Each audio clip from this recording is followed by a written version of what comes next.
Hi అండి. మిగిలిపోయిన అన్నంతో సింపుల్గా చేసుకునే ఎగ్ రైస్ ఐడియా అండి ఇది. లంచ్ బాక్స్కి కూడా పర్ఫెక్ట్ రెసిపీ అండి. ఫస్ట్ కళాయిలో ఆయిల్ వేసుకుని 4 ఎగ్స్ని బ్రేక్ చేసి వేసుకోవాలి. 2 మినిట్స్ కదపకుండా ఈ ఎగ్స్ని ఫ్రై చేసి ఒక ప్లేట్లో తీసి పక్కన పెట్టుకోవాలి. అదే కళాయిలో కొద్దిగా ఆయిల్ వేసి కట్ చేసిన ఉల్లిపాయలు, పచ్చిమిరపకాయలు, కరివేపాకు, క్యారెట్ వేసి బాగా వేగనివ్వాలి. క్యారెటే కాదండి, మీ దగ్గర ఏ వెజిటబుల్స్ ఉన్నా వేసుకోవచ్చు.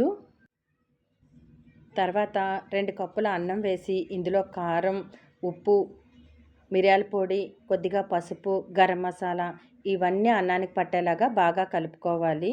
ఫ్రై చేసిన ఎగ్స్ని వేసి 4-5 మినిట్స్ హై ఫ్లేమ్ మీద ఫ్రై చేసుకోవాలి. దింపే ముందు కొద్దిగా కొత్తిమీర, నిమ్మకాయ వేసి బాగా కలుపుకొని రైస్ అంతా బాగా కలిపి ఒక ప్లేట్లో తీసి సర్వ్ చేసుకోవడమేనండి. అంతే, simple egg rice. Thank you. ఈ వీడియో మీకు నచ్చినట్లయితే లైక్ చేయండి, సబ్స్క్రైబ్ చేసుకోండి.